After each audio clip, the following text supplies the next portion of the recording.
In this video, we're going to look at solving simple equations involving sec, cosec, and cot. The key idea here is that pretty much all calculators just have sine, cos, and tan as their trig functions, not sec, cosec, and cot. So essentially, the trick to solving any equation with sec, cosec, and cot in the end will be converting them into sine, cos, and tan. Let's have a look at how that's done. Okay, so we'll work through a few different examples here. This first one says solve sec theta equals 3 for 0 is less than theta is less than 2 pi.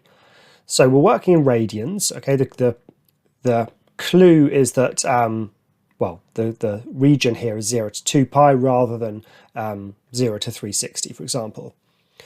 All right, so we don't have an inverse sec function on most of our calculators, but we do have cos and inverse cos. So you know that sec theta is 1 over cos theta. So essentially the easiest way to do this is just do the reciprocal of both sides. If I do the reciprocal of the left, it's cos theta. And the reciprocal of the right is 1/3. So I've just kind of flipped them upside down, if you will. I mean, the kind of long way of explaining that, but in the end you will definitely do it this way, but the long way of doing it is saying, okay, 1 over cos theta equals 3, and then you could multiply both sides by cos theta and divide both sides by 3, but look, you still end up with cos theta equals 1/3, but just this little flip is a nice way of doing it. All right, now I'm thinking theta is inverse cos of 1/3, so we'll just do that on our calculator, and remember that you need to be in radians for a start. And remember that your calculator is only giving you the principal solution. So my first solution is 1.23 radians. And then for cos, you'll just need to remember that the cos graph looks like this between 0 and 2 pi.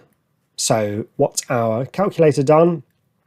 It's marched across from 1/3, found me an answer, but we're going to find this answer as well, and that is just 2 pi minus your previous answer, because that length there is your previous answer, same as this, and we can just do 2 pi minus that to get our second solution. So I just key into my calculator 2 pi minus the last thing I got, and I get 5.05. So there are my two answers, and the only two between 0 and 2 pi. All right, next, solve 3 cosec squared theta equals minus 4 equals 0. Okay, so let's first try to get this in the form cosec theta equals something. Just like here, we started with sec theta equals something. If I can get cosec theta equals something, I can just do my little flip and get it in terms of sine.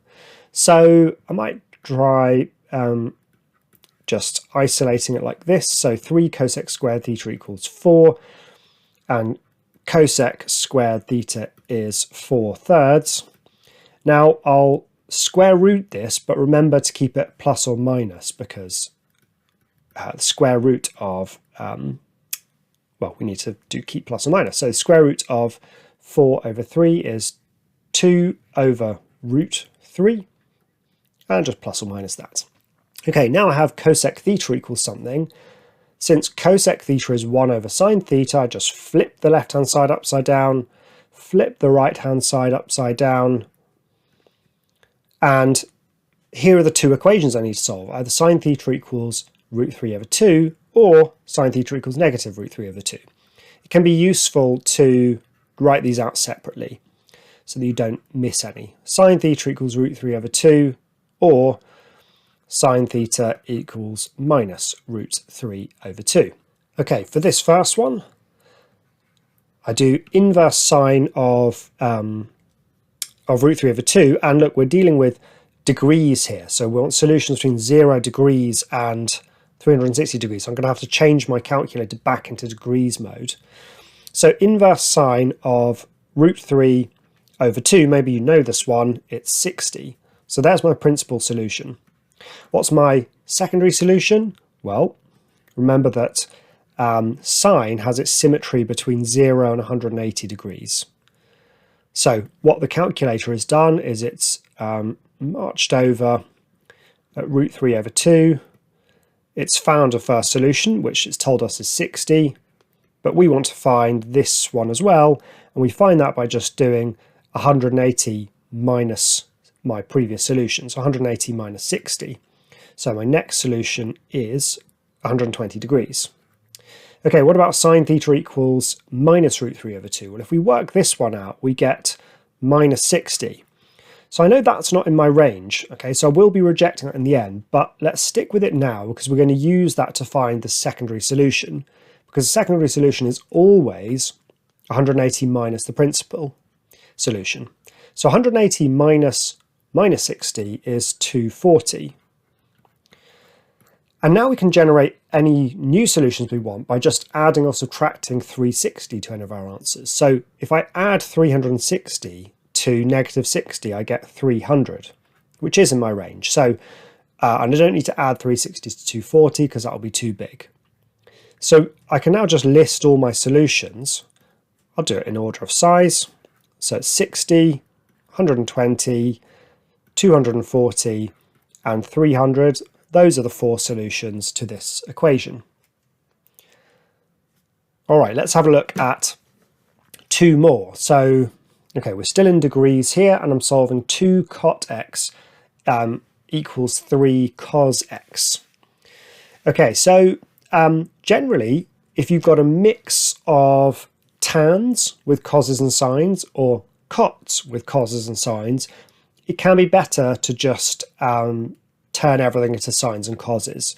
So I'm going to change cot x into 2 cos x over sine x.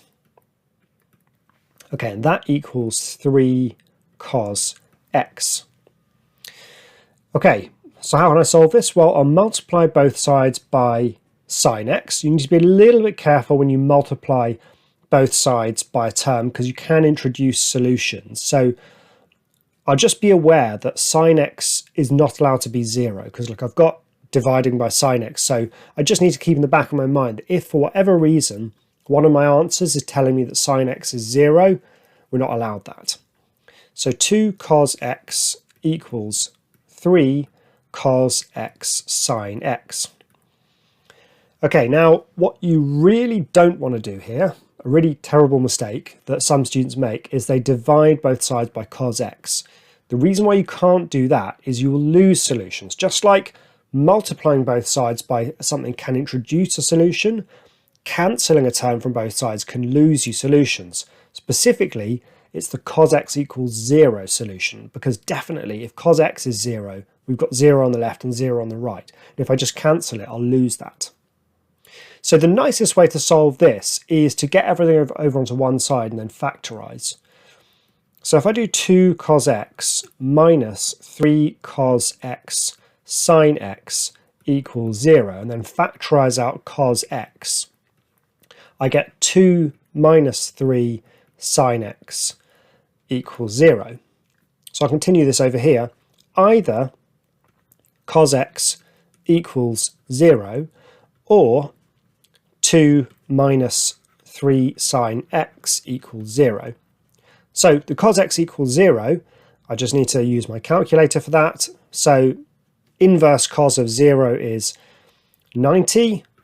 The secondary solution is 360 degrees minus that, which is 270. Except that's outside of my range, but if I subtract 360 from that, I get minus 90. So we're not going to want that one. We do want 90 and minus 90. They're both in this range. This one here will lead to sine x equals 2/3. Now, if I use my calculator for this, I do inverse sine of 2/3 and I get 41.8 degrees. And that's my principal solution. My secondary solution is 180 minus that, which is 138.2.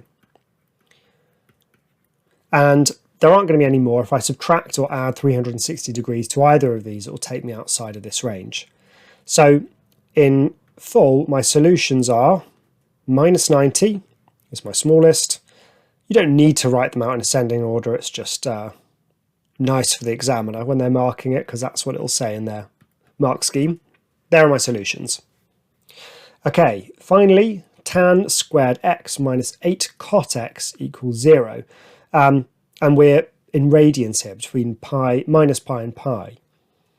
So unlike here where we turn everything to sine and cos, if we've only got tans and cots, I recommend just turning everything into tan and cot basically, or rather into one of them. So I'm going to go for tan here. So tan squared can just sit there as tan squared. Now 8 cot x, I'm going to think of that as 8 times